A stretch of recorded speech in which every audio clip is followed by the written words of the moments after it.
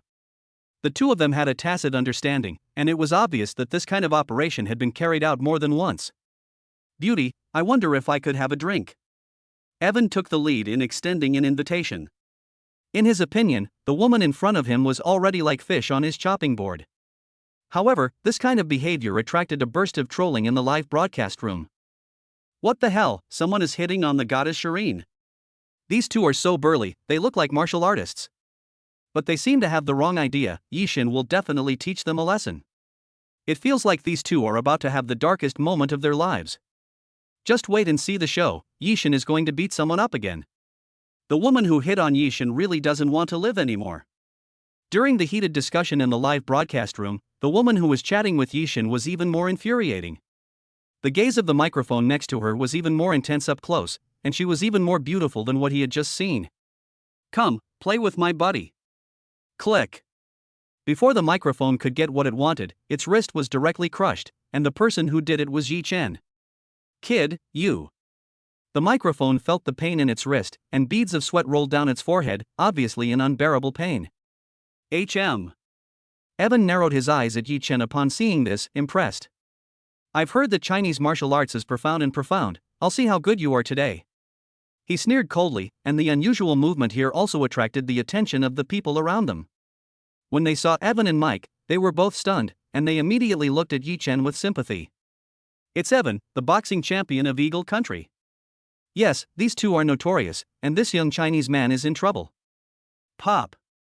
A crisp sound came from under a palm, and then, to the shocked gaze of the crowd, Evan flew out in a flash, his face bone shattered.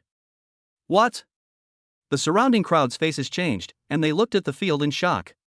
How is that possible? A slap and he's beaten the boxing champion of the Eagle Kingdom. Oh my god, I can't be dreaming. He's a master, that kid is a master. I can't believe it, this is unbelievable. At such a young age, he has such skill. Who is this guy? Are all Chinese people so good? I've heard that China is full of hidden tigers and dragons, and now I see that it's true. When Michael saw this, his calves cramped up and he almost wet himself with fear. As for revenge? Are you kidding? Evan is no match for him, he's not even good enough to deliver the goods. Kid, you've got guts. Then, he limped away, supporting Evan. Watching the two of them walk away was so comical, but no one in the arena could laugh at the moment. However, this is not the end. Yi Chen naturally heard all the whispers the two had previously exchanged. The two had spoken rudely to their women, and this already doomed the outcome to be not good. Hiss. Two sounds of air being torn past swept by, and the next moment, they had entered the bodies of the two, and they were none other than two golden needles. Hey, just as expected. When Yi the God steps in, it is always devastating. The two poor foreigners. If I were one of the foreigners, I'm afraid I would have already fainted from crying in the toilet by now. Yishin is awesome, and I'm afraid the only person in the world who can hurt Yishin is himself. He is so powerful and domineering. Yishin, I love you, ooh la la. In an instant, the live broadcast room was abuzz with heated discussion among the fans, all of whom were spouting abuse at Evan and Lin Shireen for looking for trouble. They offended the wrong people by offending Yishin. Now what? You're dumbfounded, aren't you? Serves you right. With a cold smile, Lin Shireen revealed a shallow curve of her lips. She felt super happy to be protected by that guy, and she felt that she was definitely the happiest woman in the world. Hee hee, let's go play, Daddy. The little guy then smiled and took Daddy's big hand, while the other hand held Mama's delicate hand, and they walked towards the far end of the beach, leaving the crowd stunned. Is that all? The onlookers were a bit stunned as they watched Yi Chen's family leave. They obviously didn't expect this outcome. Ding dong. Just then, an information sound came. Yi Chen opened his phone and saw that the chess world had made an official announcement. The chess master competition is in full swing, and the finals will begin tonight at 8 o'clock. The chess master championship? Yi Chen shook his head slightly as he read the message on his phone. He didn't expect it to be this kind of message. Ding. The host has triggered a random task, becoming the chess master championship champion and increasing the winning rate to 800 consecutive wins. The reward is a threefold expansion of the territory of the Principality of Nilo, with a bonus of 400 billion renminbi. Wow! Yi Chen was startled to hear the system's voice in his ear, but the reward really surprised him. Not to mention the territory of the Principality of Nilo being expanded threefold, the reward of 400 billion renminbi alone was quite encouraging. The system really feared that he would not be able to steal the limelight. If he did not participate in the Chessmaster Championship, wouldn't he be letting the system down? Chapter 168, The world-class villain is actually the boss. Night fell after dinner. The Chess Network, the Chessmaster Championship, arrived as scheduled. Martial arts and chess masters and enthusiasts from various countries flocked to the Chess Network to witness this grand event. The Chessmaster Championship is held once a year, and each time it is a grand event at the top of the chess world in each country. No sooner had the Chessmaster Championship begun than the comments section was already abuzz. Hey, the annual Chess Master competition has finally begun. That's right, I've been waiting a long time for this day to come. Chess Master, I wonder who will be the Chess Master this year. There have been many chess geniuses emerging this year, and it is sure to be a fierce battle. The heated discussion has made the Chess Network a highly anticipated presence on this day. Moreover, the format of the Chess Master competition is very simple, divided into a qualifying round and a knockout round. In order to compete in the competition, you must pass the preliminary round, and the way to advance in the preliminary round is that all participants must win 200 games regardless of whether they win or lose after the start of the competition, and then they can enter the competition. Although the conditions are not particularly harsh, they are far from being able to be completed by ordinary people. After all, playing 200 chess games alone is a kind of inhuman torture, let alone winning 200 games. Ding dong! The countdown to the Chessmaster competition has begun, and Yi Chen suddenly receives a call from his brother-in-law Lin Xiaoang. Hello, brother-in-law. When he answers the call, he hears Lin Xiaoang's excited voice on the other end. Log in to the chess website quickly, it's the Chessmaster competition. Can you help me win the title of Chessmaster with the account of the Devil King? Please, brother-in-law. Ahem. As she listened to her brother's phone, Lin Shireen coughed dryly and said unkindly, Lin Xiaoyang, you have some backbone, you can do it. What Chessmaster Championship? Daddy, Uncle is so pitiful, can you help him? The little guy listened to his uncle's voice and couldn't help but speak up. Lin Shireen rolled her eyes, unable to bear to hear her uncle's words. Haha, okay. Yi Chen didn't think much about it and readily agreed. After all, he also had to complete his task, and it was naturally no problem to help his brother-in-law defeat the chessmaster. You. Lin Shireen couldn't help but pause after hearing this, and then sighed, glaring at Yi Chen. You, just indulge them. I'll go take a shower first, regardless of you guys. After saying this, Lin Shireen headed towards the bathroom, not wanting to and unable to care about the rest. Hee hee, don't worry about Baba, let's get started. The little guy urged him on, but at this time, he forgot to close the live broadcast room and clicked on the phone screen, which suddenly logged in the account of the Devil King. And when many netizens in the live broadcast room saw the nickname and win rate used by Yi Chen, they were all unnerved. This is unbelievable. What am I seeing? Yi Chen's chess.com nickname is the Devil King. Yes, and a record of 500 wins, 0 losses, 0 draws. Ahem, which means Yi Chen is the worldly confusion demon king. OMG. Who am I? Where am I? I'm sure I'm not dreaming. What have I discovered? I hope they don't kill me in the night. For a moment, the live broadcast room exploded with excitement. They had discovered a huge secret. The person who had swept the chess world was none other than Yi Chen, whom they knew well. This information was just too shocking. Jiangnan University, dormitory. Pop. Li Bin, who was watching his niece's live broadcast room, sputtered his drink all over the place. He jumped up, his eyes bulging to the extreme. OMG. How is that possible? The sudden screen made Wang Zihang and Dong Kuan flinch. What the hell? What's wrong with Lao San? With a trace of doubt, the two came to Li Bin's computer and looked around. What? The Devil King is actually the eldest brother. Gulo swallowed a mouthful of saliva, and Wang Zihang and Dong Kuan were full of skepticism about life, and their eyes could no longer be taken off the screen. After a little while, the three of them gradually came back to their senses, and their eyes changed again as they looked at the live broadcast room. Hiss. Li Bin sucked in a cold breath. The boss has hidden this really deep. No. Wang Zihang and Dong Kuan soon realized what. Could it be that the boss is going to participate in the Chessmaster competition? Obviously. It was already less than 5 minutes until the start of the Chessmaster competition, so they couldn't help but think so. Cough, is this for real? Li Bin coughed dryly. If this was really the case, then once the boss, this devil incarnate, appeared in the Chessmaster competition, it would turn the competition upside down. I think there is a 90% chance of this happening. Wang Zihang nodded emphatically, obviously knowing the boss's operation too well, and it was not an exaggeration to say that it was entirely possible. Hey, I just want to know how the chess world will react if the boss wins the chess championship as a rogue. It's really exciting. Dong Kuan was also smiling wickedly at the moment. If the bigwigs in the chess world knew about this scene, I wonder how they would feel. Next, just wait for the boss to show off.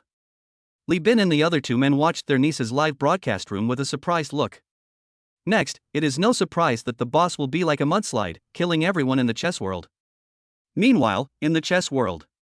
First victory. In the first game of the Chessmaster competition, Yichen defeated his first opponent with overwhelming force. A room in a high-end residential area in Fagway. Fuck. A curse was heard, followed by a young man standing up. It was the devil of the Chinese chess world, damn it. I didn't expect to encounter that demon in the first game. This young man is a professional 6th Dan genius from the Fagwa Chess Association. He had seen the horrors of the worldly miscreant during the previous chess network battle, and now that they had met again, he felt that he was even more powerful than before. No, before the deadline for the Chessmaster competition, you must accumulate 200 wins as quickly as possible, otherwise you won't even qualify for the competition. Determined, he calmed his mind and began the second game. Coincidentally, as time passed, the account of the Demon King of Chaos defeated one opponent after another, and his trail was also known to more and more people. 3-game winning streak. 10-game winning streak. 30-game winning streak. While the fans in the live broadcast room were dumbfounded, Yichen was like a godsend.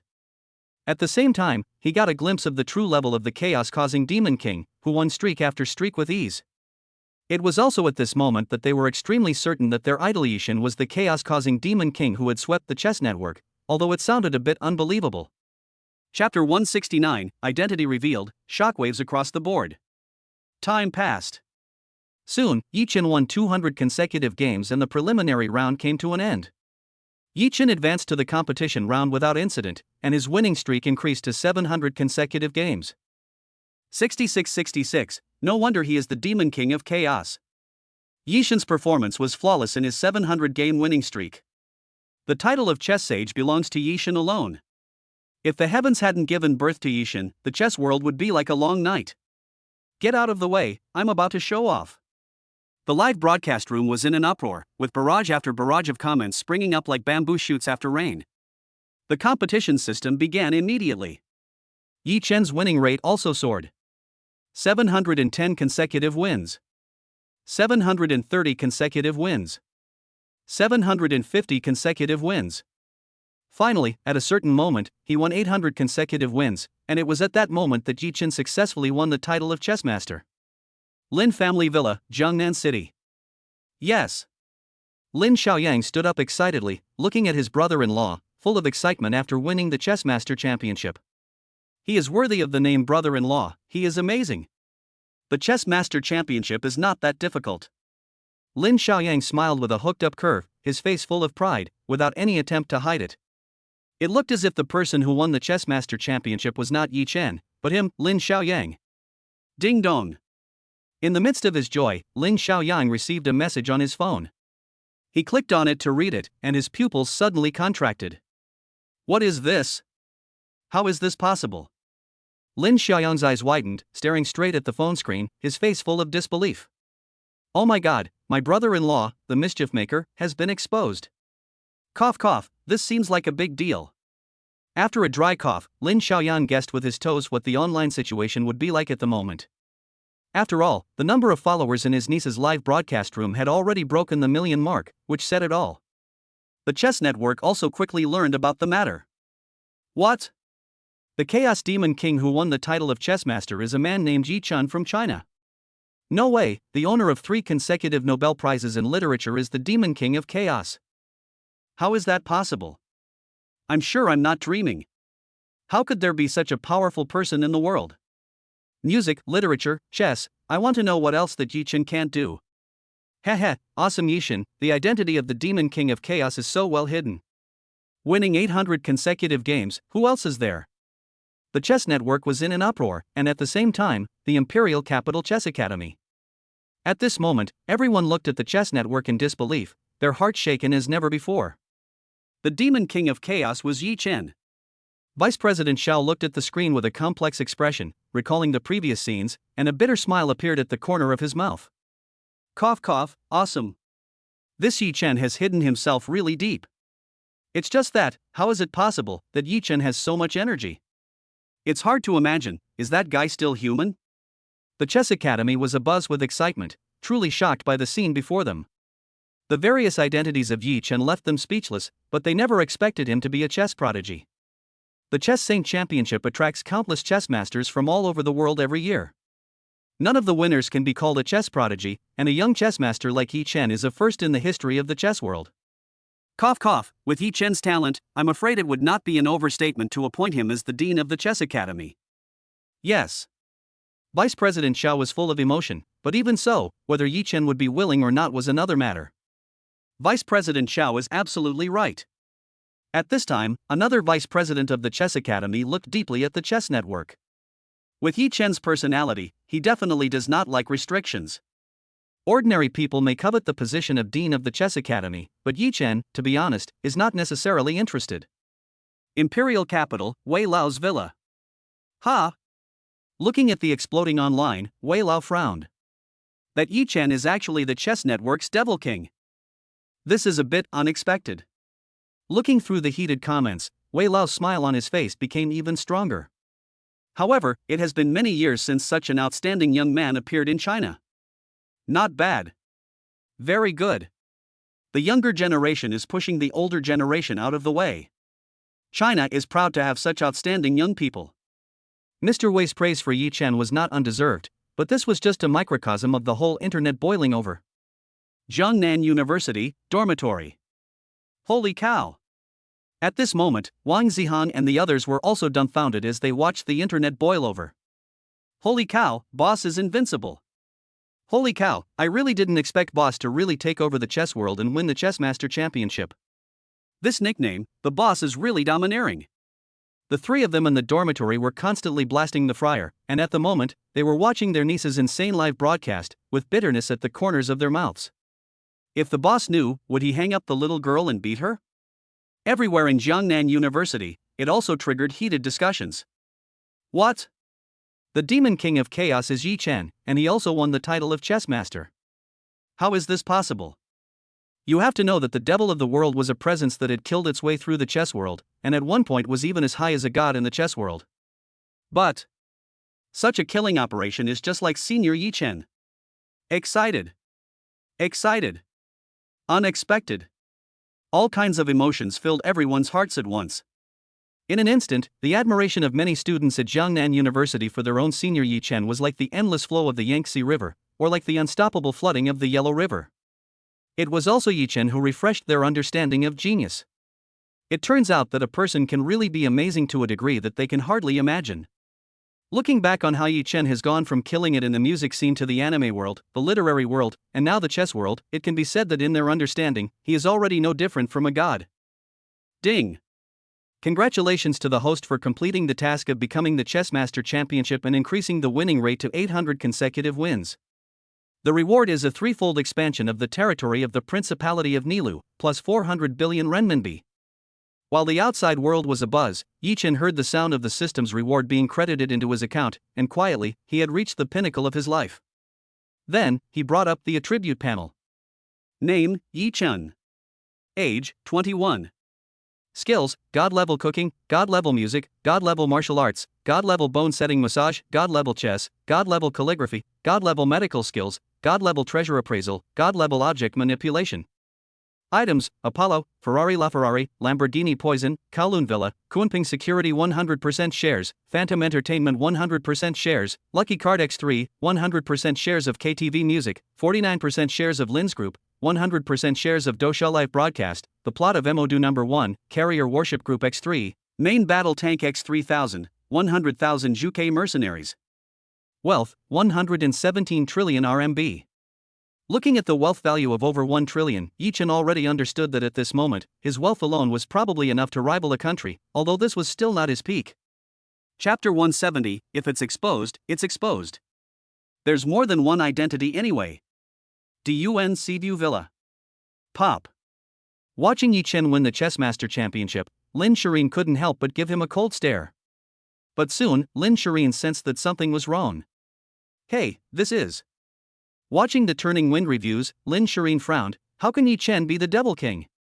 Yi Chen, something terrible has happened. Your identity as the Devil King has been revealed. Upon hearing this, Yi Chen's attention returned from the attribute panel, and he couldn't help but freeze for a moment when he looked around. His identity has been revealed? That shouldn't be the case. 66666, Yi Chen really doesn't know. Ha, the invincible little fairy is awesome, a little master at cheating people. Hey, I'll give this operation full marks. Little guy, you did a great job, here you go. Thanks to the little guy, otherwise I don't know how long I would have been deceived by Yi Chen. At this moment, the number of followers of the little guy's live broadcast room directly broke the 10 million mark, and the barrage of comments came in an overwhelming flood. This was truly a masterful move. Who would have thought that the Chessmaster Championship would cause such a fuss? Yi Chen's other identity has been exposed, which is like thunder from the sky in the chess world. The name of the Demon King has long been famous in various countries, and now a trigger has once again pushed Yi Chen to the forefront. Oh. The little guy looked back at the live broadcast room with hindsight at this moment. Daddy, I forgot to turn off the live broadcast. Lin Shireen, Listening to her daughter, Lin Shireen couldn't help but be stunned. Forgot to turn off the live broadcast? Could it be? Looking at the comments on the chess network, it was obvious that this little guy was the one who had revealed the identity of this guy as the world-class villain. From the beginning, everything this guy had done on the chess network had been recorded by the live broadcast. Daddy, did I do something wrong? The little guy lowered his head, looking just like a child who had done something wrong and was waiting to be lectured by his teacher. How could that be? Yi Chen petted the little guy's head, indulging him. It's just an identity, so what if it's exposed? Good boy. Upon hearing Yi Chen's words, many netizens exclaimed, good boy. Isn't it just one identity? If it's exposed, it's exposed? What a noble character. Is this a powerful man spoiling his daughter? Does he have to be so sweet?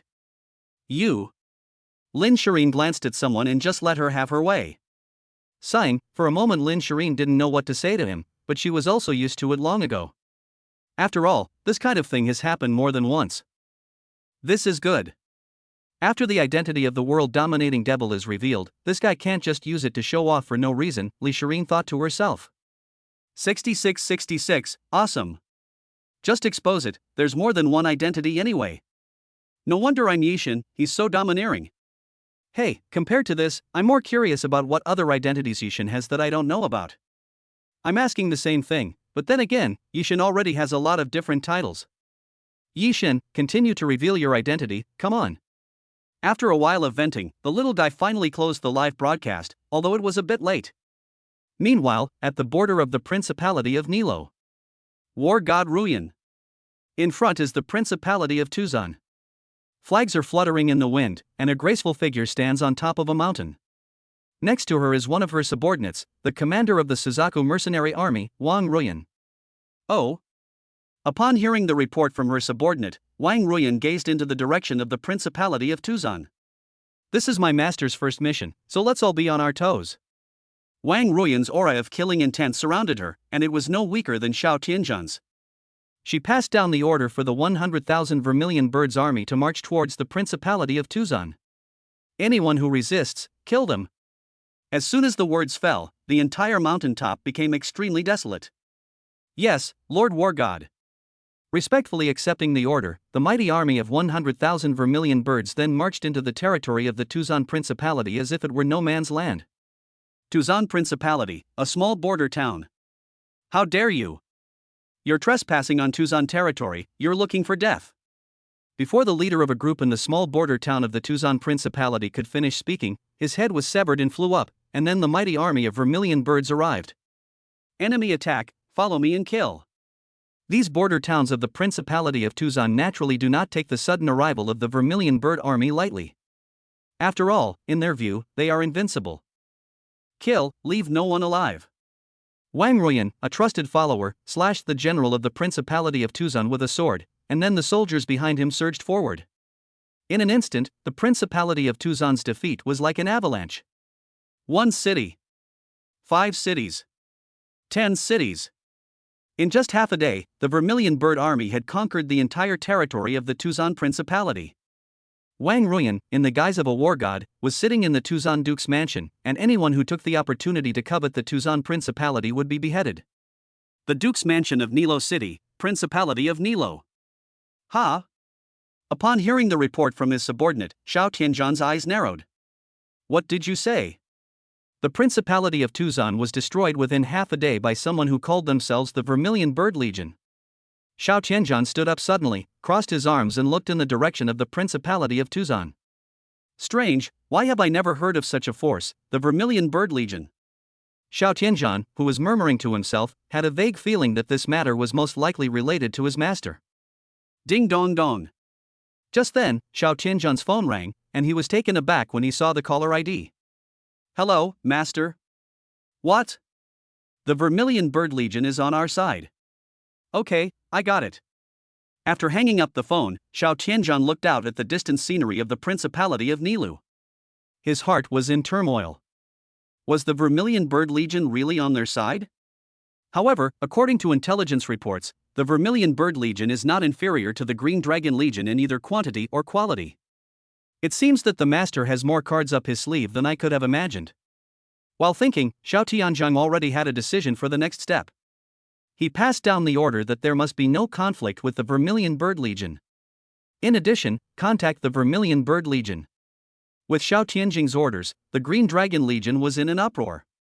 Although it was not explicitly stated, the meaning was already very clear. The Vermilion Bird Legion was most likely related to them, or more precisely, related to their master. Otherwise, with the temperaments of their master and the Lord of War, how could they possibly allow the Vermilion Bird Legion to exist like this, next to the bed? In the Sea View Villa. Yi Chen finished talking with Xiao Tianzhan, and a curve appeared at the corner of his mouth as he looked out at the distant sea view.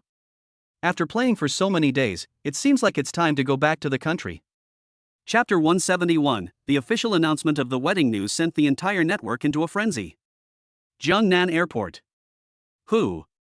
Lin Shirin sniffed the air of the imperial capital, looked at the familiar scenery and buildings around her, and let out a deep sigh. After all, the air at home is comfortable. Hee, finally back. The little guy was also excited, and this trip to Switzerland was really enjoyable. Look, it really is Yi Chen. Go get the first-hand information. With a loud noise, more than 10 reporters immediately surrounded them with long and short cameras. Obviously, they had all received the tip that Yi Chen's family was returning to Jiangnan today, and they had never expected that it was true. Mr. Yi, are you really the chess king of chaos? Mr. Yi, why did you choose the screen name King of Chaos?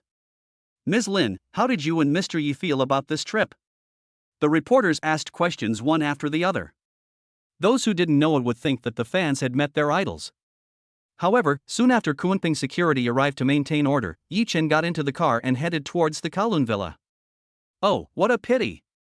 Seeing Yi Chen's family leave, the reporters regretted it one after the other, saying that they should have insisted a little longer, and they might have been able to find out something. Ding dong. Just then, the reporters received a phone call. Seeing that it was their respective media calling, they couldn't help but answer with doubts. Hello, Editor-in-Chief. Yi Chen and the others just left. What? Yi Chen and Lin Shireen's wedding venue has been set, the Duke of Nilou's palace. How is that possible? After hanging up the phone, the reporters were full of astonishment. Who am I? Where am I? What had I just heard? Yi Chen and Lin Shireen's wedding venue had been set at the Duke of Nilou's palace. I'm sure I wasn't dreaming. How could this be? The Duke of Nilou's palace? That's the Duke's residence. How could an ordinary person possibly hold a wedding in a place like that? No. Soon, many reporters realized a very serious problem. That is, it was said that the Principality of Nilou had been in turmoil recently, and the Duke of Nilou had been killed some time ago. At the moment, it seemed that the Principality of Nilou was under the control of a force. Could it be? Obviously, when thinking about this, many reporters vaguely sensed something. They were afraid that Yi Chen was now the master behind the Principality of Nilou. Although this is highly unlikely, we must not forget that Yi Chen was already the Count of Ruegwa when he was in Ruegwa, and he also had a fiefdom. Now that he has the title of Duke, it is not so hard to understand. However, Yi Chen's official announcement directly exploded across the entire network. Under Lin Shireen's Weibo, there were a flood of fan comments. Is Goddess Shireen for real? My goodness, Yi Chen is marrying Goddess Shireen, and the wedding venue is set at the Duke of Nilou's mansion. This is so abnormal. You're right. I heard that the rebellion in the Principality of Nilou has just been quelled, and at this juncture. Hey, I have a feeling that Yi Chen might become the Duke of Nilou. Ah, that's impossible. Why not? Even the Earl of Ruegwa could be Yi Chen's, and the Duke of Nilou is just a layer of status. Agreed, just as no one knew that Yi Chen was the Demon King before.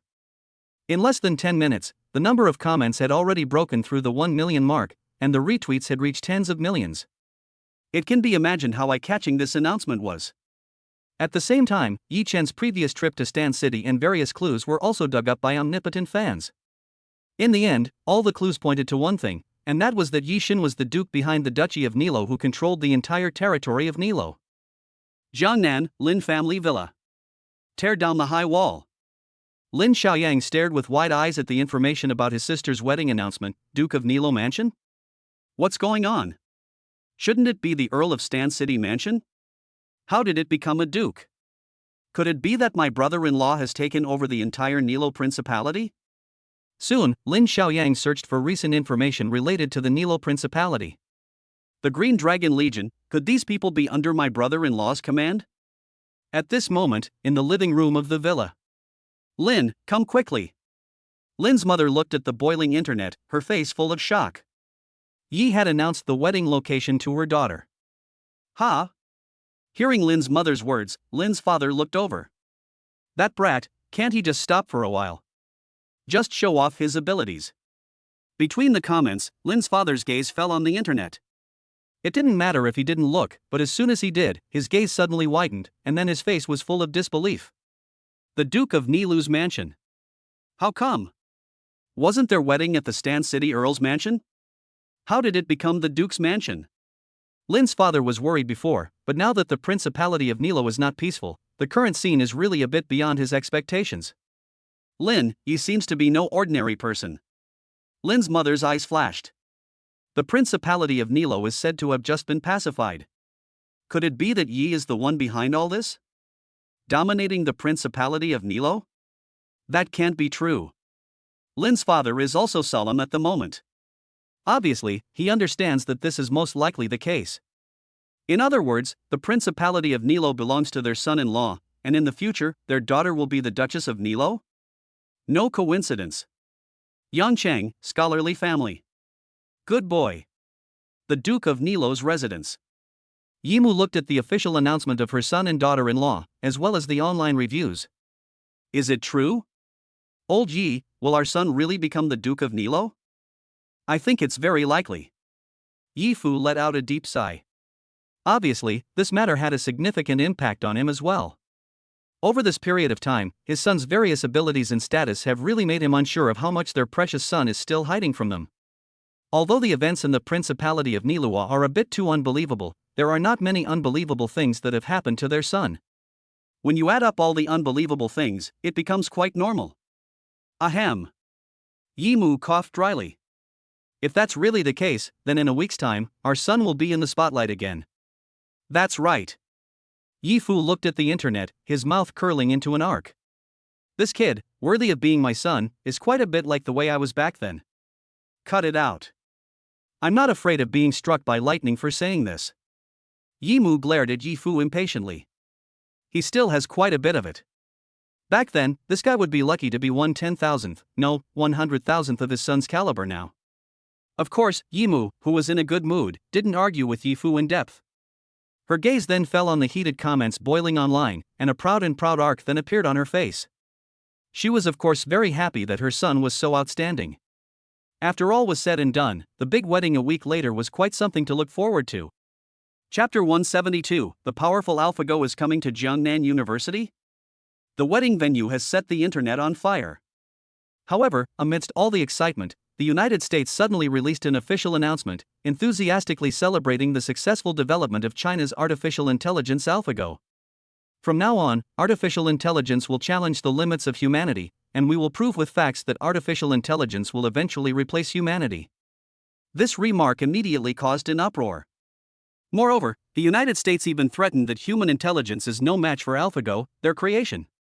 To prove this point, they will take advantage of the popularity of the chess competition in various countries and try to launch artificial intelligence to capture the wealth of various countries and funnel it into the United States. The United States is very skilled at this kind of manipulation, and their past actions have been very successful. However, this wave has instantly extinguished the heat surrounding Yi Chen's official announcement of his wedding location. This is the nature of the internet, and news becomes outdated extraordinarily quickly. Holy shit! Are the Americans crazy, threatening to challenge all of humanity? Shit, I knew those bastards weren't going to keep their promise, and it looks like I was right. What bullshit artificial intelligence, I can beat it with one finger. Trying to dominate the chess world, are you kidding? With Yi Shen here, not to mention artificial intelligence, even if it is 10 times stronger, it is no match for Yi Shen. Yes, just wait for the Americans to get their faces slapped. Netizens are hotly discussing this, and they are not afraid of trouble, urging Yi Chen to fight the American AlphaGo, so as to destroy the Americans' arrogance. They think that because the controller has high-tech artificial intelligence, they can be so reckless. Although the United States is strong, it is not strong enough to be able to do whatever it wants in every country. About an hour later, the United States issued an official statement, congratulating AlphaGo on its success in its first battle, defeating our professional 9th Dan chess master, Master Evans. What? This statement immediately caused a sensation. Is that American AlphaGo that fast? Although Evans isn't American, he is a member of the International Chess Association and is known as the Chess Ghost, with an unfathomable level of chess skill. Everyone fell silent as they watched the video of Evans being defeated by AlphaGo. Obviously. At this moment, they realized that the United States was in a fierce battle with AlphaGo, and it had already lost to a professional Go player with a 9th Dan rank, which said it all. As time passed, the United States received frequent reports of AlphaGo's victories. Soon, AlphaGo played against the top Go players from various countries, and no one was surprised. The professional Go player from North Bear Country, Kadofu, lost. The professional Go player from Fuso Country, Kenji Hihara, lost. The professional Go player from Bangzi Country, Park Ji-ming, lost. AlphaGo defeated one opponent after another, and the ambitions of the United States also grew with it. Many people in the United States were extremely excited at the time. AlphaGo is awesome, and the artificial intelligence of the United States will surely sweep the world. Yes, the era of artificial intelligence has already arrived. What's the point of being a professional 9th Dan chess master when you're up against AlphaGo? AlphaGo, you've done a great job, you've beaten everyone. Hey, if things keep going like this, in less than 3 days, chess masters from all over the world will be no match for AlphaGo. After all, artificial intelligence is far superior to human intelligence. Public opinion in the United States is overwhelmingly positive, with everyone extremely optimistic about AlphaGo's future. No kidding, AlphaGo can beat a professional Go player with 9th Dan rank in seconds, let alone players from other countries. #shocked, AlphaGo from the United States is so powerful. Hashtag revealing how AlphaGo defeated professional Go players with 9th Dan rank from various countries. Hashtag the rise of artificial intelligence in the United States. Hashtag can you believe it, will artificial intelligence really replace humans? The United States will eventually be at the forefront of the world. Netizens are calling on the chess master, the devil, to intervene, but they don't know if they can defeat AlphaGo. One headline after another is flooding the internet, really exaggerating the US artificial intelligence AlphaGo. Many people in China are not happy about it. What? An AlphaGo dares to challenge Chang Wei, and soon defeated several professional 9Dan chess players in the chess world. Yes, there is nothing to be proud of, the Americans must be up to no good. But AlphaGo is really amazing, every one of the professional 9th Dan players is extraordinary. So what, with Yishan here, AlphaGo will have to bow to me no matter how smart it is. Yishan is going to destroy everything in his path, AlphaGo is going to die. The path of the dog is to leave the dog with no way out. Many netizens are talking about it, and without exception they are all denouncing AlphaGo. For a while, the popularity of AlphaGo continued to rise. Inside the Kowloon Villa. Hey! The little guy looked at the online comments. Daddy, look. A lot of people say that AlphaGo is awesome, and they even let you play chess with AlphaGo. Lin Shireen let out a small sigh of relief as she read the online comments. She was glad that this American AlphaGo had appeared, because after all, the limelight from that guy could also overshadow a lot of things. Really? Yi Chen glanced at the internet, but didn't pay much attention to it. The maids on the other hand couldn't stop looking at their young master and feeling envious. Oh my god! Young master is even more amazing than they had imagined. It turns out that the chess world's devil is their young master, this is just too awesome. And he has also won the Nobel Prize in Literature 3 times, is a Swiss count, and even the Duke of the Principality of Neilu.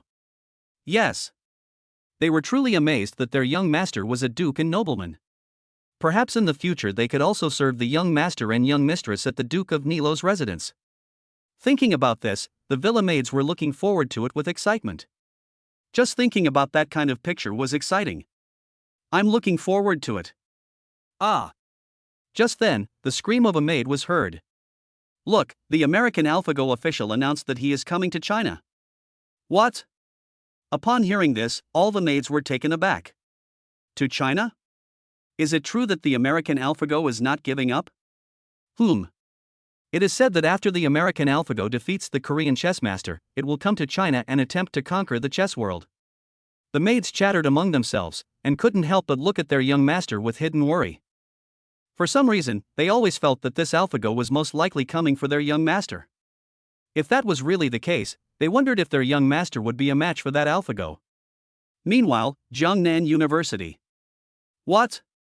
Zhao Qiming of Jiangnan University stood up from his seat after answering the phone. The American AlphaGo will come to Jiangnan University, and it will be the last stop in China. Damn it! Is it deliberately coming for Yi Chen? Zhao Qiming naturally knew that Yi Chen was the demon king of chaos, and he had also won this year's chess sage title. Storms are brewing, and it seems that this battle is ultimately unavoidable. Chapter 173, A Mad Gamble, $100 billion. The next morning. Well. The golden morning sun pierces through the clouds. Yi Chen opens his sleepy eyes and sees the peerless beauty in his arms. He is slightly mesmerized by the face that has charmed countless people. In a way, the wedding is drawing closer for the two of them. Ding dong ding dong. At this moment, a cell phone rings. Seeing that it is the phone of Jiang University's president, he answers it. Hello, President Zhao. Upon hearing Zhao Qiming's words, Yi Chen was taken aback, but it was fine. I'll go to Jiangnan University today. Really? Zhao Qiming on the other side let out a deep sigh of relief. He was also under a lot of pressure. After all, he had just received the news that the American AlphaDog had defeated all the professional 9th Dan masters, including those from the Chinese Imperial Chess Academy. Jiangnan was the last line of defense, and it was also the only pure land in the chess world. After hanging up the phone, Yi Chen looked out the window in the direction of Jiangnan University. Since the American AlphaDog has come looking for him, Yi Chen will show him no mercy. In this way, he will be able to do a little bit for his country before the wedding. Meanwhile, the Americans naturally will not let go of the opportunity to show off in the final battle. In view of the doubts from all sides, AlphaDog will wait for the chessmaster Chaos at Jiangnan University. No surprise, this official announcement immediately caused a stir from all sides. What? AlphaDog went to Jiangnan University, which is Yishan's school. Goodness, its heart can be condemned, this is the rhythm of beating on the door. Hey, you don't know yet, now except Jiangnan, all other cities in China have fallen. This AlphaGo is doing this on purpose, wanting to defeat Yishan in Yishan's home court. Damn, the Americans are as hateful as ever, it's disgusting. What the hell, this guy dares to provoke my Yishan, just wait for AlphaGo to get his face slapped. In an instant, the scene was in an uproar, and AlphaDog's provocation was directly censored as a hot search. Jiangnan University, the host. My goodness. The American AlphaDog is coming to our school. Dong Cohen looked at the exploding internet and was really a bit confused. He woke up one night to find that this had happened, and the boss seemed to have been pushed to the forefront. Wang Zihang and Li Bin looked at the American statement yelling, and they were also vaguely worried. I didn't expect AlphaGo to be so fast. Will the entire Chinese chess world fall, except for the boss? Well, judging from the Americans' attitude, I'm afraid that's exactly what's going to happen. Li Bin coughed, and the boss really can't calm down for a moment. Even if he doesn't provoke others, he can't stop others from coming to him. A tree that attracts too much wind will be destroyed by the wind. The bird that shoots its head out first will be shot. One word after another appeared in the minds of the three, but in the end they all boiled down to one question: would the boss come to Jiangnan University? If not, then the United States would naturally make a big deal out of it, but if he did, was the boss really the opponent of that AlphaGo? Although they knew that the boss was very awesome and powerful, that AlphaGo had defeated all the chess masters except the boss. It could be said that the boss was no longer the hope of the Chinese chess world, but the hope of the chess world of all countries. Time is running out. The American AlphaGo, with its invincible posture, has arrived at Jiangnan University. Is this the final stop? The designer of AlphaGo, Bus, surveyed the surroundings with a mocking smile on his lips. This place is in the middle of nowhere, and if it weren't for the fact that the school of the devil is here, he would never have come. Naturally, the principal Zhao Qiming did not look pleased. It was clear that this boss and his entourage were the enemy, not friends, and this battle was crucial. Has Yi Chen not arrived yet? Zhao Qiming looked at the grade director next to him, and the grade director shook his head bitterly, and then said, "Principal, do you want to give him a call and ask?" No need. Zhao Qiming directly refused. Yi Chen will naturally come if he wants to, and all the pressure this time has fallen on him. In fact, even if he doesn't come, it is understandable. The American AlphaDog, this kind of existence has exceeded the scope of what ordinary people can deal with. Zhao Qiming is very clear about what is going on here. Many of the senior management of Jiangnan University have fallen silent, and there is nothing they can say in response. After all, the AlphaGo of the Nan state has defeated no less than dozens of professional 9th Dan masters, according to conservative estimates. I'm afraid its chess power has far surpassed that of a professional 9th Dan. At this moment, Jiangnan University is attracting a lot of attention. Including the imperial capital, there are even many chess players from various countries flocking here to witness the final battle. Although no one is 100% sure that Yi Chen, the demon king of chaos, will show up. Bus arrived at the scene, but he didn't see Yi Chen's figure. A mocking smile appeared at the corner of his mouth. You guys from China, the one called Yi Chen, the chess god demon king of chaos, didn't come? This is really disappointing. China is said to be the birthplace of chess, and the leading chess master is actually a coward. Little brat, who are you calling?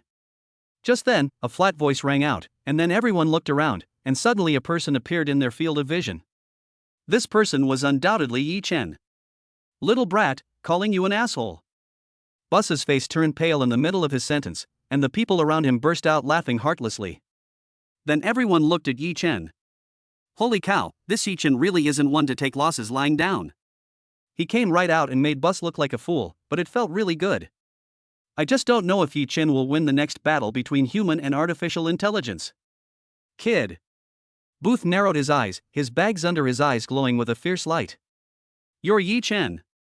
He naturally knew that as long as he defeated this kid, any words would fall on deaf ears and would ultimately only show that the kid was a clown. You should know the reason for our visit. Now, play a game of chess with AlphaGo and show us how good the chess sage of the mischief maker is. Booth sneered coldly, clearly aware that Yi Chen was good at talking and did not dare to engage in a battle of wits with him. Play chess? To be honest, I have no interest in your American dog. Yi-Chen glanced at AlphaGo next to Booth, but it's not impossible for me to play a game of chess with AlphaGo. I have a condition. Oh? Upon hearing Yi-Chen's words, Booth was taken aback, and then his face was full of disdain. He thought it was a last-ditch struggle. What condition? Not to mention one, even if there were 1,000, the United States, would all agree to it. Really? Yi-Chen's mouth curled up into an arc, and he held up a finger, and then said, "How about this? Let's add a little spice to this game. How about $100 billion US? Upon hearing Yi-Chen's words, Booth almost coughed up a mouthful of old blood. Everyone around him changed expression drastically, and the three of them, Prince Hang, stared with wide eyes. Holy shit, the boss is going to bet $100 billion US. Are you sure this isn't a dream? Chapter 174. When have you seen someone else take advantage of him? $100 billion US. This bet really shocked everyone's jaw. Good guy, are you crazy? This is robbing money. If it were converted to RMB, it would be more than 720 billion. Just a game of chess, this operation. Booth was dumbfounded.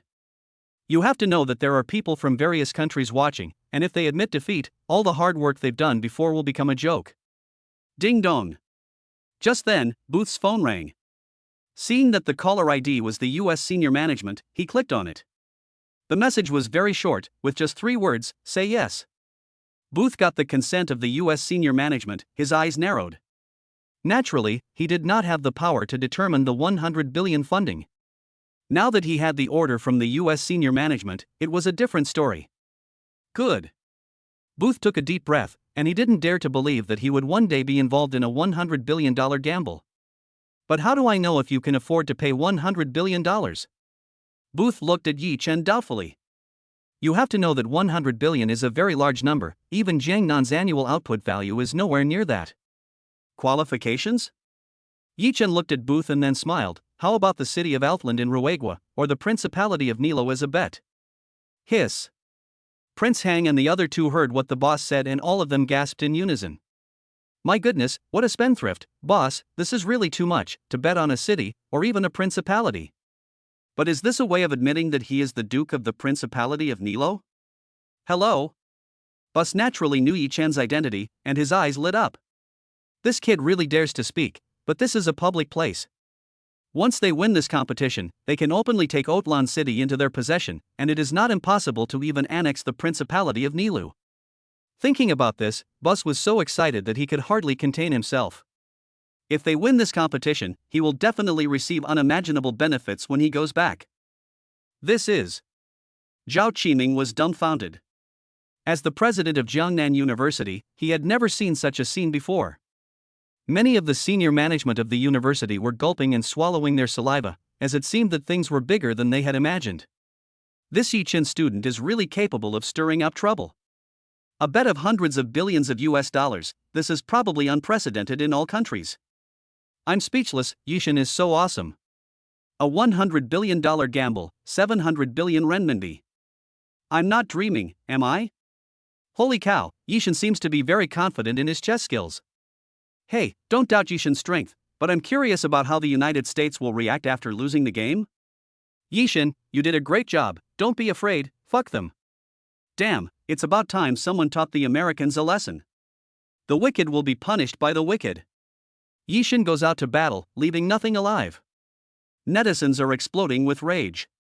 Lin Shireen looks at a certain guy's shocking gamble and at the eyes of the American team of Bus and his entourage full of sympathy. Although she doesn't know how good the guy's chess skills really are, this alpha dog is definitely no match for him. The United States owes 100 billion US dollars, and this guy is not a wise move against the United States. Then let's begin. I'm running out of time. Yi-Chen glanced at Alpha Dog and said that he really didn't want to participate in this kind of boring game, but since the United States side was being so unreasonable, he was waiting to go back and kiss his wife after he had defeated Alpha Dog. Poof. Since you want to die early, I'll grant your wish. Buzz snorted, glaring fiercely at Yi-Chen, but secretly he took a breath, praying that AlphaGo would not let him down, otherwise he could not afford to lose the bet of 100 billion US dollars. In an instant, a chess game was set up. Everyone's attention was focused. Yi-Chen glanced at AlphaGo and said, "Right. You Americans say that AlphaGo is invincible, and I won't bully you. Yi Chen looked at the game and let your AlphaGo play black first. Wow. When this was said, the audience was in an uproar. Holy shit, what did I hear? This Yi Chen actually let AlphaGo go first. Damn, even if you go first, you can't guarantee you'll win. Is this really powerful or just pretending to be? Hey, what do you think? In the chess master competition a while ago, did you think no professional 9th Dan master of chess played? Yes, as far as I know, there were at least 30 professional 9th Dan chess masters in the competition. What? So Yi Chen has defeated at least 30 professional 9th Dan chess masters before this. My goodness, if Yi Chen is like this, his chess strength must be at least 9th Dan, or even 10th Dan. Cough cough, if there is a 10th Dan level in chess, I think Yi Chen and the American AlphaGo are at this level. The scene was abuzz with excitement and discussion. At that moment, the playground of Jiangnan University was already packed with people. It was no exaggeration to say that there were no less than 100,000 people there, and there were definitely 70,000 to 80,000. Without exception, they had all come for this final chess battle. Would artificial intelligence be superior, or was human intelligence limitless? The result would be revealed today. Lao Lin, do you think Xiaoye can win? In the crowd, there were the figures of Lin's parents, Lin's mother asking Lin's father worriedly. My gut tells me that the American team led by Booth is going to suffer a terrible defeat today. Lin's father's eyes flashed with wisdom. You know how stubborn that brat is. He can take advantage of others, but when have you ever seen him let others take advantage of him? Besides, that brat is not impulsive. Now that he dares to place a bet of $100 billion, I'm afraid he has already thought of the next move. If that's the case. Lin's mother heard Lin's father's words and her heart slightly eased.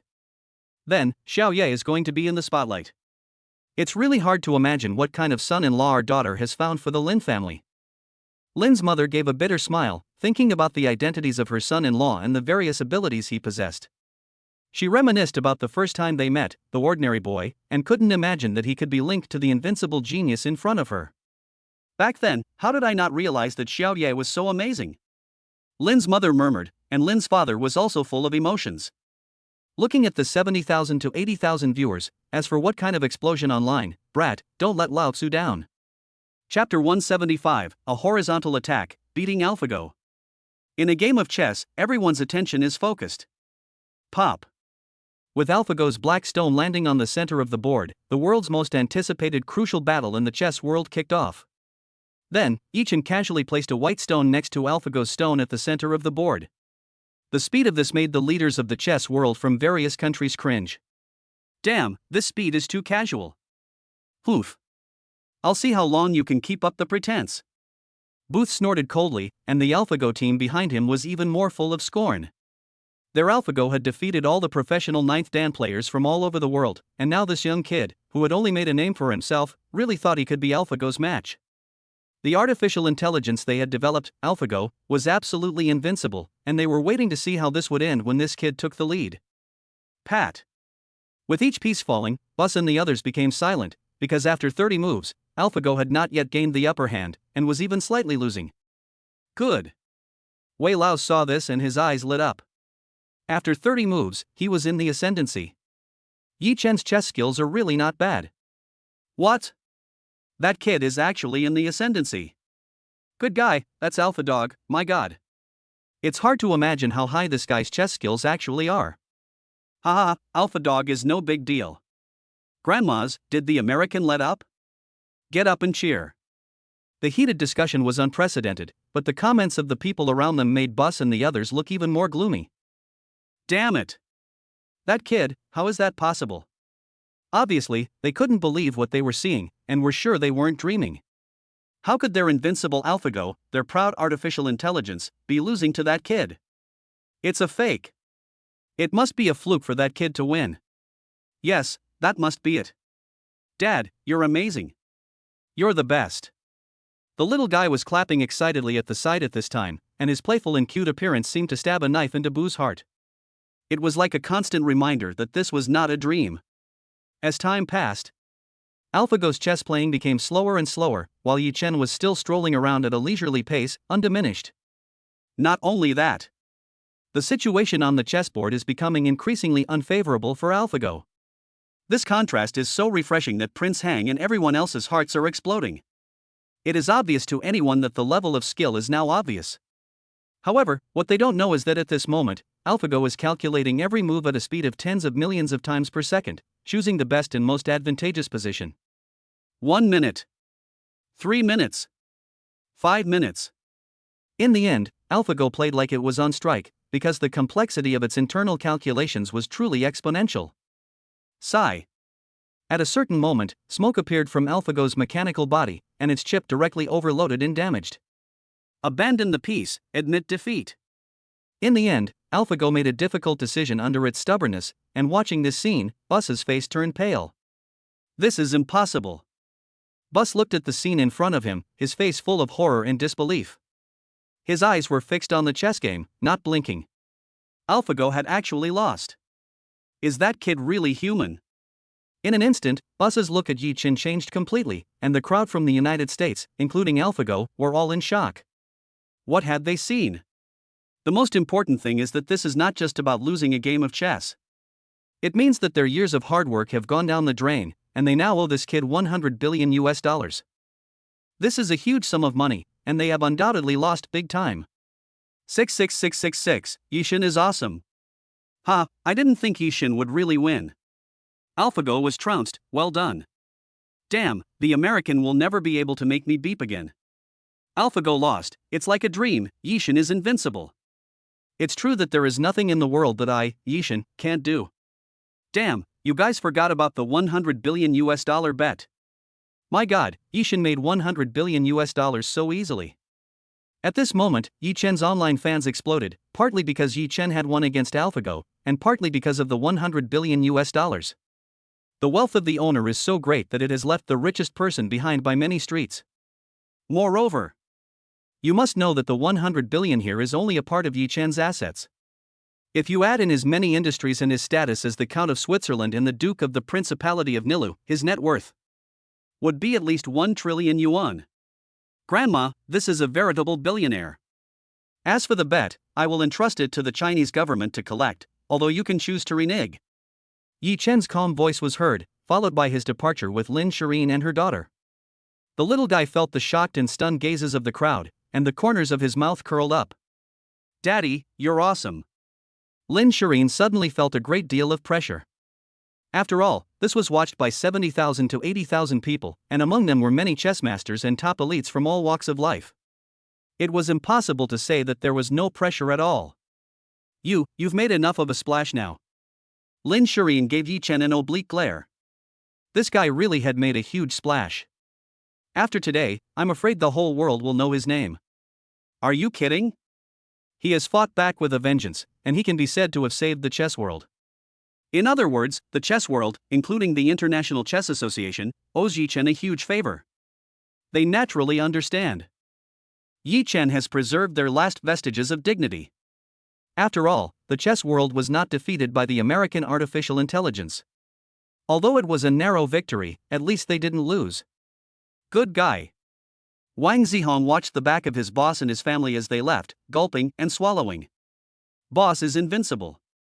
This is really world famous, an absolutely major event that will go down in the annals of chess history. Hey, the Americans are going to be crying in the toilets for a while now. Li Bin and Dong Kuan looked at each other, both sensing the excitement in the other. Holy cow, with such a powerful boss, they can brag for at least 10 years. Awesome. It's so awesome that even the artificial intelligence that the United States is so proud of has been defeated. What's more, boss seemed to be playing chess with ease, and he hasn't even used his full strength yet. It's hard to imagine just how good boss's chess skills really are. This move is truly outrageous, but hey, boss has done a great job, it's so satisfying. Chapter 176, A Concert Before the Wedding? What a relief! Lin's father was overjoyed to see his son-in-law's success, as well as the look of despair on the faces of Bus and the others. He couldn't help but smile. Indeed, that kid never takes a loss lying down. With that kid's chess skills, I'm afraid it'll be impossible for artificial intelligence to win for the next 10 years, no, at least 30 years. Lin's mother looked on in disbelief as Yi really won. But this time, the United States has lost a lot, $100 billion, which is not a small amount even for a country. Plop. Booth, who was dumbfounded, fell to the ground as his feet gave way. He watched as the staff desperately tried to restore the AlphaGo program. To be honest, he still couldn't believe what had happened. That brat, how could it be? AlphaGo was developed by gathering all the top experts in the United States and took 10 years to succeed. How could it be defeated by a brat? Unacceptable. Booth could not accept this result at all, and what's more, they were going to face a demand of $100 billion from the Chinese side. This huge sum was enough to make the top echelons of the United States wince. Go! Booth had no face to stay where he was at the moment, but at this moment a voice stopped Booth from leaving. Mr. Booth, wait. At this moment, Wang Xianshan came from nowhere to the front of the stage. Your country has not yet honored the bet with Mr. Yi Chen. The senior management of Huaxia has ordered that until your country has fulfilled its bet, AlphaDog is afraid that he cannot return to your country with you. Boom! As soon as Wang Xianshan said this, Booth immediately whitened his eyes. $100 billion, of course, he could not come up with it in a short time. This Huaxia was definitely doing it on purpose. You! Booth angrily looked at Wang Xianshan and said, You Huaxia dare to openly detain my American AlphaDog, are you provoking the authority of my country? His penetrating gaze fell on Wang Xianshan. As the leader of the American AlphaGo team, his status was extremely high. Provoke? Upon hearing Booth's words, Wang Xianshan's mouth curved up into an arc. If you think it's a provocation, then so be it. Hiss. The plain voice sounded like thunder in everyone's ears. Holy cow! People from all over the world were stunned at this moment. Good guy, China hasn't been so defiant for a long time. You say provoke and provoke? Ha ha. Such a move seems to be saying, so what if China provokes you, what can you do about it? You guys are great. Bushi glared at Wang Xianshan. If possible, he really wanted to dismember the person in front of him. However, the countries were full of smiles, and the United States had really kicked itself in the teeth. Ah, awesome, the country has intervened. Invincible Yishin, directly provoking the country to take action to collect debts. Hey, this is too much face. I just want to know who else is going to do it, but I'm curious why China is supporting Yishin. Is it just because he has turned the tide? I don't know, I have no idea at all, but Yishin must have more than this. Maybe it's also because Yishin is the Duke of the Principality of Nilo. Your Highness, please accept my humble bow. It can be said that the online scene was even more exciting. It was so satisfying, not only because the country intervened strongly, but also because the United States has targeted China in various fields over the years. After getting this vent of anger today, we'll have to see if the United States dares to be so arrogant in the future. Ah, this scene is really pleasing. Zhao Qiming also didn't expect the country to suddenly step in. Of course, demanding a bet of hundreds of billions of US dollars is just one thing, and the second thing is that there will definitely be big moves at the national level next, but that's not what he cares about. However, with such a prodigy from Jiangnan University, the university is afraid that it will rise in the future because of him. Zhao Qiming is full of confidence in the future. You have to know that Yi Chen is the living brand of their school, and it is even possible that Jiangnan University will become the #1 university in China in the future. Thinking about this, Zhao Qiming suddenly became full of energy. Although he will retire in a few years, he feels that it will be no problem to work for another 20 years. Speaking of which, in a few days, the two little guys will have their big day, and he will definitely go to congratulate them. Zhao Qiming thought to himself that although the wedding will be held at the Duke of Nile's mansion, it will not stop him from going to congratulate them. Not only him, but the school's senior management will also go in a group to witness the happiest moment of this pair of lovers. The future is really something to look forward to. Zhao Qiming mused, while Lin Xiaoyang on the other hand was so excited he could jump up and down. Brother-in-law, look! The country has stepped in, this is awesome. Lin Xiaoyang watched the scene of Wang Xianshan angrily confronting boss and his entourage, and his mouth curled up in disgust. Lin Shirin couldn't help but sigh when she saw Wang Xianshan step in. While others didn't know, she of course knew that the reason the country had stepped in was probably due to this guy's many contributions. During that trip to Switzerland, this guy helped the country in ways too numerous to count. It can be said that this guy could have stabbed a hole in the sky of the Chinese nation and it would have been fine. Because of this, the contributions he has made are too insignificant compared to this. Wow. The little guy listened to his uncle's words, his face full of admiration. Daddy is so great, I like it so much, hee hee. Brother-in-law, are we going to the Principality of Nilu next? Lin Xiaoyang thought that there were only a few days left until his brother-in-law and sister-in-law got married, and he was curious, so he asked, "Is it true that we're going to the Principality of Nilu next?" Hearing his uncle's words, the little guy also looked at his father. "Before we go, maybe we should hold a concert to thank our netizens for their support over this period of time, and also to set the mood for the wedding." What? Hearing someone's words, Lin Shirin's beautiful eyes paused. You want to hold a concert? Are you crazy? Lin Shirin gasped, does this guy not know how popular he is? Giving a concert at this moment would absolutely blow up the entire music scene. Really? Lin Xiaoyang's eyes sparkled when she heard her brother-in-law's words. That's great. Brother-in-law, you don't know, so many of our schoolmates unfortunately didn't get to see your concert. If this news gets out, those people will be so excited. Lin Xiaoyang chattered away, and the little guy couldn't calm down either, his eyes rolling around. Daddy's having a concert, he's going to show off again. I love it when Daddy shows off. Hey! Yi Chen rolled his eyes, and Lin Shirin said impatiently, You, just go show off, go ahead. Yi Chen gave a faint smile. How could this girl be missing from this concert? And it felt good to get married after this concert. Chapter 177, When did this happen? Why didn't I know anything about it? Kunpeng Group, President's Office. Pop. Hearing her boss's words, Lu Menjing spat out her mouthful of tea. Yi Xiao, what did you say? You want to hold a concert? Yes, Yi Xiao. After hanging up the phone, Lu Menjing looked at the beautiful scenery in the distance outside the Kunpeng building, but at the moment she obviously had no time to admire it. My goodness, Yi Xiao really doesn't let people rest.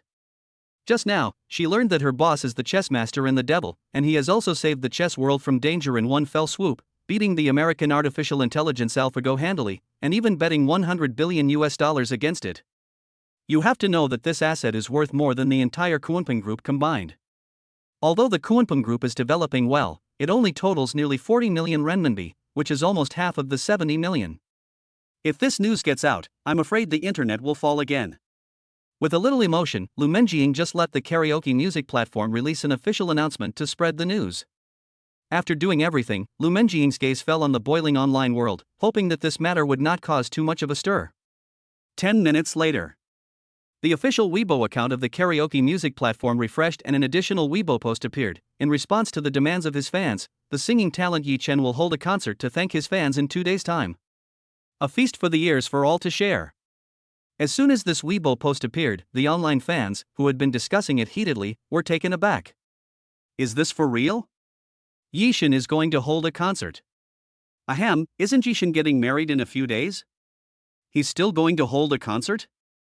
He's so sweet to his fans. The official K-Song Music Weibo account can't be wrong. It seems that Yi Chen is going to get married after the concert in 2 days. Awesome, Yi Chen is worthy of being my idol, I love you. Why is Yi Chen holding a concert?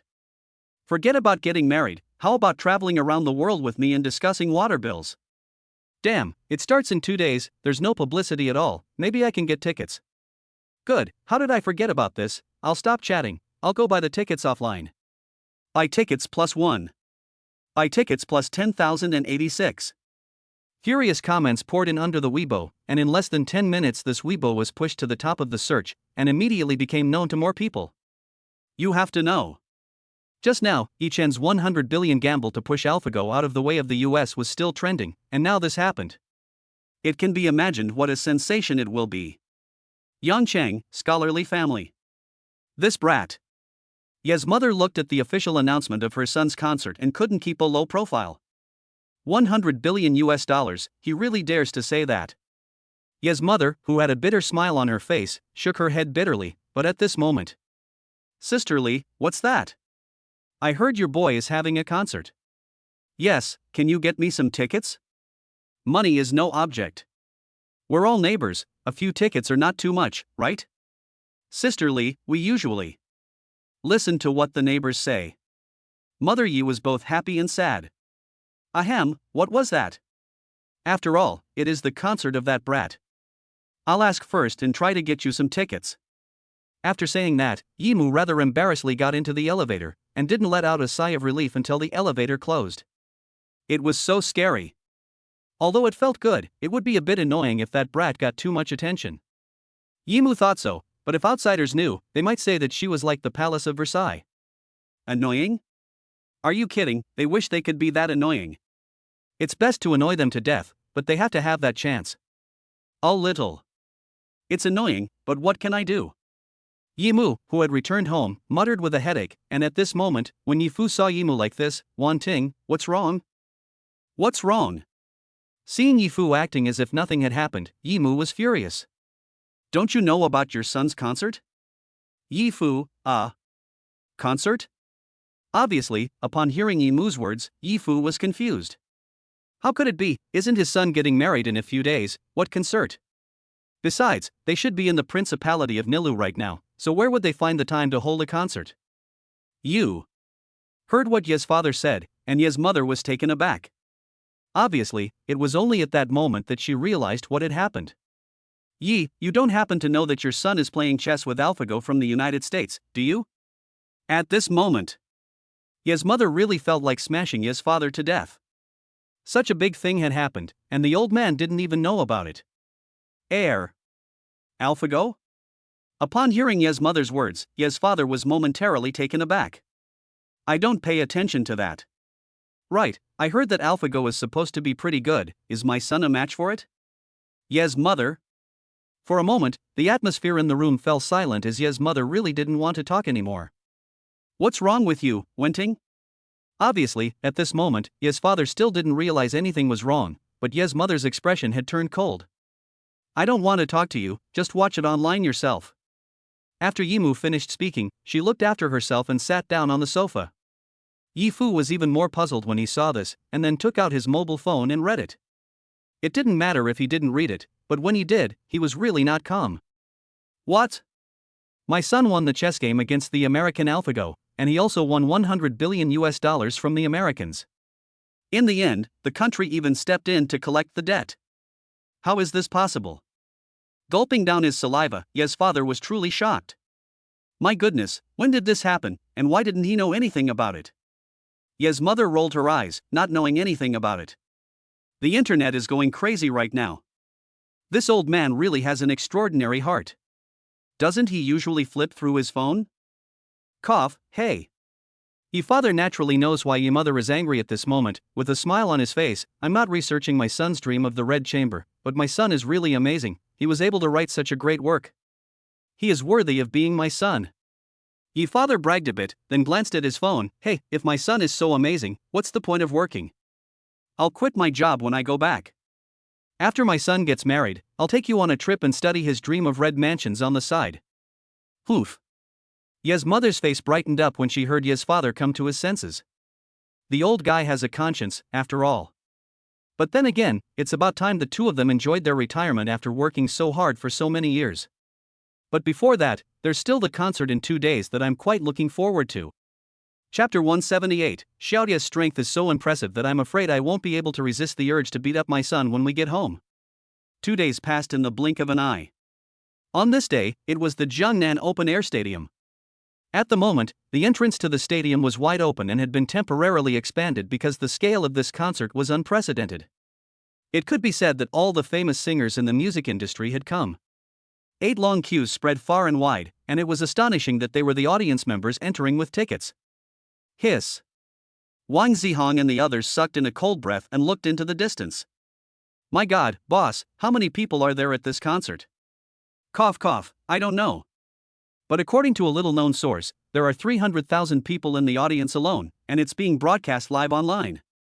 Li Bin coughed dryly, obviously privy to some insider information, but it startled Dong Kuan next to him. What? 300,000. Old Li, are you sure you got that right? Indeed, this number is a bit insane. I hope I'm wrong. Li Bin shook his head bitterly, but there was a 90% chance that it was true. You have to know that before, the Jiangnan Sports Center alone was enough to accommodate 100,000 people, and now that it has been expanded 2 or 3 times, it is not surprising that it can accommodate 300,000 people. Wang Zihong Dong Kuan, Well, the boss's operations have never followed the rules. By the way, Wang Zihong thought of something. It is said that today's concert will be broadcast live on the internet. I wonder how many people are in the live broadcast room right now. While talking, Wang Zihan clicked on the live broadcast on his phone and entered the live broadcast room for the boss's concert. What? Seeing the number of followers in the live broadcast room, the three of them were completely unnerved, and they stared at the screen, not taking their eyes off it for a moment. 10 million. OMG, this is going to be crazy. Gulyolu. The three of them swallowed their saliva, truly shocked by the scene before them. What's going on? Who am I? Where am I? Holy cow, the concert hasn't even started yet and the 10 million mark has already been broken. It's outrageous, the boss is amazing. I told you the boss's concert would be absolutely unprecedented and explosive, and sure enough it is. The three of them smacked their lips, but fortunately they had the boss's connection and received tickets to the VIP seats early. Time passed and everyone was talking about it. The number of followers in the live broadcast room continued to soar. 13 million. 15 million. 18 million. This was the same room, and the many fans in the live broadcast room were also boiling with excitement. Ha, it's crazy, cool, and awesome. Holy cow, the number of followers has already exceeded 20 million. Just ask anyone, Yishin's concert is super godly. Damn, it's already 21 million. Hey, let the storm rage on. If heaven hadn't created Yishin, the music world would have been like an endless night. As the concert entered the countdown, the number of followers in the live broadcast room also broke the 30 million mark. Yes. It was the 30 million mark, a height that was unattainable for ordinary live broadcasts, and what's even more deadly is that the concert hasn't even started yet. 10, 9, 8, 3, 2, 1. The concert officially begins. At this moment, the attention of the 300,000 people in the audience is riveted. At this moment, no pop star is treated like this. It is clear that Yi Chen, with his popularity and fame alone, has already surpassed the ranks of the gods. The lights focus, and the fans go wild. Oh! The god of men is so handsome, I love you. Bathed in the lights, Yi Chen's handsome face has won countless fans, and they all know that this concert shouldn't have happened. After all, Yishin's wedding is just a few days away. How could they not be excited about such a fan-favoring male god? Yes. Yes. Mu Lao is also in the VIP box at the moment, watching his grandson and daughter-in-law's concert. He is unabashedly proud, and just this morning, the United States called with a bet of $10 million. According to Wang Qinshan's description, the face of the US representative turned green. Next, a song called Love Deeply, Rainy and Misty is dedicated to my favorite person, Miss Shireen, and also to the fans who have supported me all the way. Boom! The sound fell, and the audience was in an uproar. It's so sweet, so full of dog food, I love it, woo. Love Deeply, Rainy and Misty. How many pavilions in the rain? I remember when we were in love. The car is like a flowing river, the horse is like a dragon. Despite the raging wind rising from the ground. The beauty is like jade, the sword is like a rainbow. The beautiful lyrics and gentle melody, combined with Yi Chen's perfect singing voice, instantly brought the atmosphere of the venue, which was filled with the weather of the moment, to the extreme. Accompanied by the singing, everyone's thoughts drifted away, and it seemed as if hazy drizzle, misty pavilions, flowing rivers and horses, and beautiful women like jade. All kinds of images suddenly appeared before everyone's eyes. The 300,000 spectators in the stadium were deeply engrossed, especially the girls, who looked at Yi Chen on stage with eyes full of admiration and adoration. Such a man is the kind of person they would like to marry in their dreams. Unfortunately, only a girl as outstanding as the goddess of poetry is worthy of Yi Chen. This brat, he can really stir things up. Ye's mother smiled happily, and next to her were several good-looking, scholarly neighbors. At the moment, these neighbors were beaming with pride. Of course. The Yi boy is someone they have watched grow up since childhood. Naturally, they are happy for him, as he is such a fine young man they have watched grow up themselves. Mom, Ye's strength is so great that I'm afraid I won't be able to resist wanting to beat my son up when we go home. I feel the same way. The gap is really too big. We grew up together, but why is there such a big difference? Yi Laoshi, I envy you so much. The neighbors' envious comments made Yi Laoshi feel happy inside. There was nothing they could do about their son being so outstanding. But it was good that they were happy now. It was useless to think too much about it. It's not bad. Yi Laoshi and Yi Laoshi's mother laughed, but their smiles reached the back of their ears. It was obvious that they were overjoyed. Lin Shireen listened to the generous radiance of that guy, and her mouth also curled up with a smile. Meeting him in this life was the rightest thing she had ever done. Then, Lin Shireen placed her delicate hands on her lower abdomen, feeling the sensation of a little fish swimming around. It was so wonderful. She should be the happiest woman in the world. Lin Shireen thought to herself, and she truly couldn't think of anyone else in the world who was happier than her. Moreover, she knew very well that this happy life had only just begun. A few days before the wedding, she suddenly felt a little nervous. She was looking forward to it, but also a little excited. She felt like she liked the guy even more. Chapter 179, at the concert, they show their affection in a fancy way. A little while later, Lin Shireen's figure also appeared on the stage, and suddenly it was her moment. I finally made this decision. I don't care what others say. As long as you are also equally sure. I am willing to go to the ends of the earth with you. I know that everything is not easy. My heart has always been reviewing and convincing myself. Her sweet voice rang out, and her face was full of happiness and sweetness. The state of being a spoiled girl was obviously different from that of an ordinary girl. At this moment, I don't know how many people envied Lin Shireen. In fact, there was a strong urge to replace Lin Shireen. If that were the case, they would definitely be the happiest women in the world, without a doubt. A love that goes both ways, woohoo. Mom, this is too sweet, this is clearly not a concert, it's dog food. Goddess Lin Shireen's singing voice is still as good as ever, I love it. I'm done, the smell of this damned love is so damn good. I feel so sweet, I'm definitely going to find a girlfriend when I go back. Honey, I love you, let's go back and discuss the sewage fee, okay? The live broadcast room was exploding with comments, and by this time, the number of fans had already broken the 60 million mark. As for the speed, it was still increasing unabated. No one knew just how explosive Yi Chen's concert was at this moment. Love really requires courage. To face gossip and slander. As long as you give me a glance, my love will have meaning. As the singing continued, the atmosphere was pushed to one climax after another. As the atmosphere continued to rise, the three of them looked at their boss and sister-in-law, who were continuously showering the audience with dog treats, and the envy in their eyes caused them to immediately break up. My God, boss, this will kill people. It feels like I won't need to eat for 3 days and nights.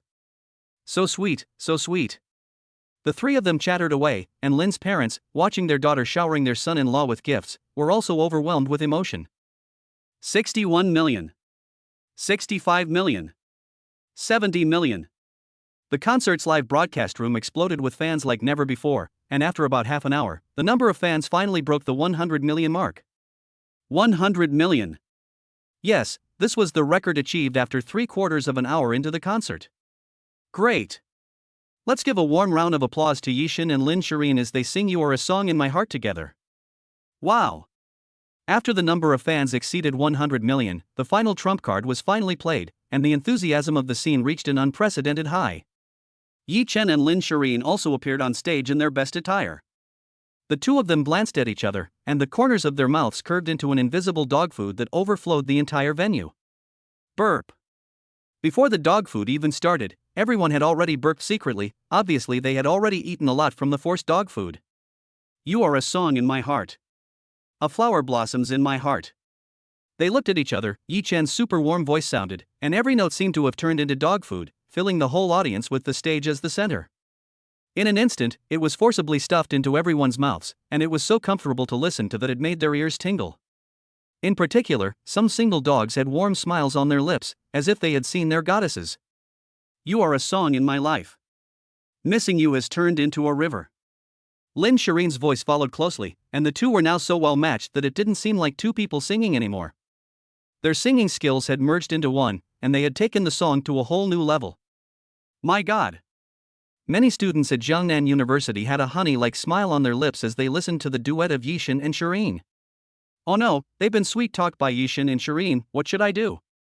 It turns out that dog food can also be so delicious, oh no. I'm so jealous, what should I do?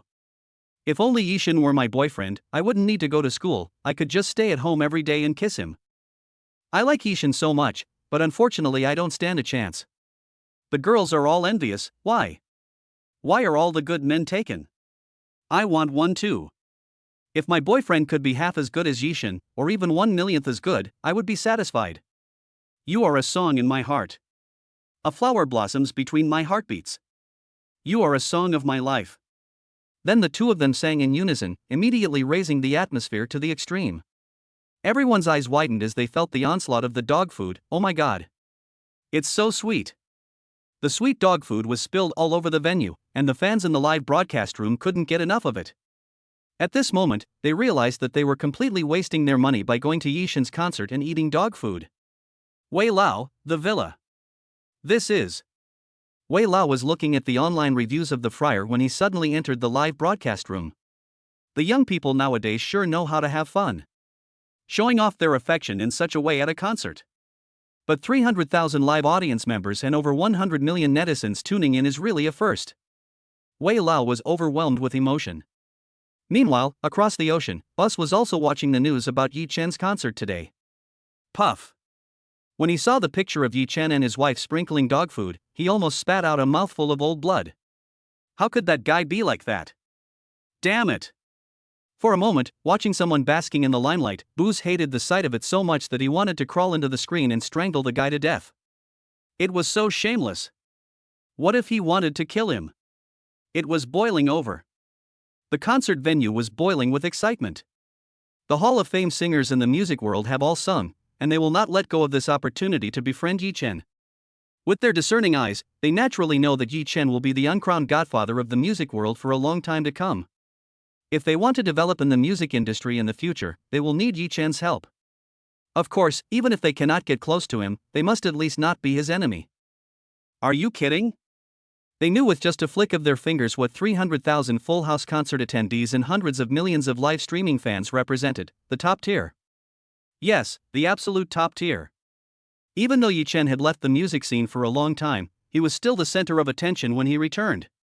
That guy. Su Jiaya watched the scene of Yi Chen and Lin Shirin scattering dog food. Once upon a time, the person next to that guy should have been herself, but she knew very well that it was useless to regret it no matter what. Yi Chen's achievements today were not just worlds apart from hers. If time could be turned back, she would definitely not have chosen to break up. A few days later, he would be getting married? What irony! Chapter 180, The World's Attention, The Wedding of the Century. A few days passed, and the wedding date was approaching. The Principality of Nilo ushered in the most important day since peace was restored, and that was the Duke's wedding, and the main characters were Yi Chen, the Duke of Nilo, and Lin Shirin. Wow! In the early morning, the golden sun shone, and the Nilo City airport was covered in red rose petals. Looking around, there were balloons all over Nilo City, like a fairy tale world. Lin Xiaoyang stared at the scene with wide eyes, unable to believe what he was seeing. My god! Is my brother-in-law crazy? He's decorated the entire city like a fairy tale world. Gulping down his saliva, Lin Xiaoyang's parents were also stunned. Obviously, they had never expected Yi Chen to make such a big fuss for this wedding. A wedding of the century. Yes, today is definitely a wedding of the century. Honored guests. At that moment, a convoy of supercars covered in festive rose petals stopped in front of Lin Xiaoyang's family. The Duke has been waiting for us for a long time.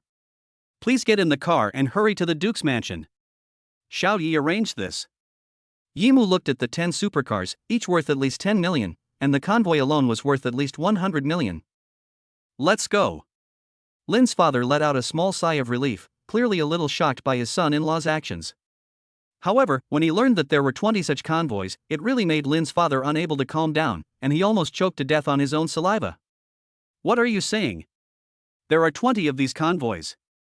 After saying this, Lin's father let out a gasp. Even if each car was worth 10 million, 20 cars would be 200 cars, a full 20 billion, and that was just to pick up important guests. Xiao Yi is so generous. The captain of the Kunping Security Airport pickup team smiled slightly after hearing this. This is just the beginning. The Duke has arranged for roses to be planted all over the city and a fairy tale world, which is said to have cost almost 3 billion. Lin Xiaoyi. 3 billion, my god. Indeed, such generosity shocked Lin Xiaoyi. Lin's mother narrowed her eyes. Then do you know how Xiao Yi has arranged the wedding banquet? Wedding banquet. Hearing Lin's mother's words, the captain was even more excited. You may not believe it when I tell you, but the Duke is expected to set up 10,000 tables of food at the Duke's mansion and the square outside. Each table will have 100,000 dishes alone, and each bottle of wine will be worth at least 100 yuan. With 10 people per table, each table will cost nearly 150,000 yuan. The more he talked, the more excited he became, and then he calculated that, in other words, the wedding banquet alone will cost nearly 1.5 billion yuan. Lin's father, at this moment, was not just shocked, but also terrified. A wedding banquet would cost 1.5 billion. Hey, that's not the most important thing. The captain swallowed and continued. The Duke said the wedding banquet would last for 7 days and 7 nights. 15 billion per day, which is over 100 billion for 7 days. Lin's mother. Hearing the captain's words, Lin's mother was truly a bit dazed. In that case, when her daughter gets married, you will spend upwards of 20 billion, or even more. This is not marriage, it's practically killing someone. Goodness. Even if my brother-in-law isn't poor, he doesn't need to be such a spendthrift. Lin Shui gulped and was truly shocked by his brother-in-law's actions. In the meantime, the convoy had already arrived at Duke Nilu's mansion. My goodness. Lin Xiaoyang got out of the car and looked at the grand wedding scene in front of the Duke's mansion. The rain of rose petals was falling from the sky as if it would never stop. Dad, Mom, I wonder how much money my brother-in-law spent again. The family sighed, and at this time they also saw their own in-laws, welcoming guests one after the other. Honorary President of the Chinese Writers Association Wei Lao is here. Head of the Huaxia Junyuj Wang Xianshan is here. Princess Anne of Ruan is here. Nobel Prize in Literature leader Avril is here. President of the FA Gua Chess Association is here. One voice after another resounded through the Duke of Nilu's residence. Everyone who came on this trip was a heavyweight, and even many people from the financial magnates of various countries came, including the United States. After all, Yi Chen's ability to appraise treasures and bet on stones was enough to make them do so. After the parties were due, the wedding entered the main topic. Good. Next, please welcome the bride and groom to enter. Lu Menjing, as the host, also attended in full dress, attracting many people to turn their heads repeatedly. Immediately afterwards, everyone's attention was drawn to the balloon arch, as if from a fairy tale, a carpet of roses and flowers. Bathed in a rain of rose petals, Lin Shireen in her white wedding dress was at that moment at her most beautiful, and Yi Chen, dressed in a suit, was also very handsome. Click, click, click. The sound of the shutter, which doesn't cost anything, resounds one after the other, as everyone records the rare and grand wedding moments. Boss, this is so cool. Wang Zihang and the other two guys look at their boss in a suit, their faces full of envy, but when they see their sister-in-law in a wedding dress, they all gulp and swallow, their eyes bulging. If drool materializes, the three of them will definitely have a puddle of saliva under them at this moment. Hee, they make a great couple. The little one is clapping excitedly, and against the backdrop of the rain of rose petals, the little one is adorable at the moment. Ms. Lin Shireen, do you take this man to be your husband and enter into marriage with him? To love him, care for him, respect him, accept him, and be forever faithful to him until the end of your life, for better or for worse, for richer or for poorer, and for any other reason? Lu Menjing took the microphone and performed one of the most important parts of the wedding. I do. Lin Shireen took the microphone, her face full of happiness, and at this moment, she only had eyes for her man. Lu Menjing nodded enviously, and then turned to her boss, Mr. Yi Chen, and said, Do you, Yi Chen, take this woman to be your wife, and do you promise to marry her? In sickness and in health, for richer or for poorer, to love her, to care for her, to respect her, to accept her, and to be faithful to her until the end of your life, no matter what the reason? I do. Yi Chen looked lovingly at Lin Shireen, and then they exchanged rings, followed by speeches from the parents of both sides. Kiss. Kiss. After the ceremony, Wang Zihang and his friends started to make fun of the couple, and the whole crowd followed suit, all clamoring for a storm of catcalls to come. Yi Chen, I. Before Lin Shireen could finish her sentence, a passionate French kiss was presented to the crowd, causing everyone to swallow their saliva. Oh my god, here comes the catcalls again. Soon after the kiss, the wedding banquet began, and tens of thousands of tables of wedding food stunned everyone. The citizens of the Principality of Neiluo silently prayed for their own duke. This day was destined to be remembered by everyone in the Principality of Neiluo. A light rain of rose petals fell, and it did not stop until nightfall. In the depths of the duke's residence, in the bedroom. Husband, I love you. Lin Shurin looked at the gorgeous fireworks in the distance and said emotionally, snuggled in Yi Chen's arms. I love you too, wife. Yi Chen embraced the beauty in his arms, smelling the nice fragrance. A princess carried her in his arms, and it was late at night. Her husband served her to fall asleep. Soon after, the sound of a wonderful and enchanting melody could be heard from within the bedroom.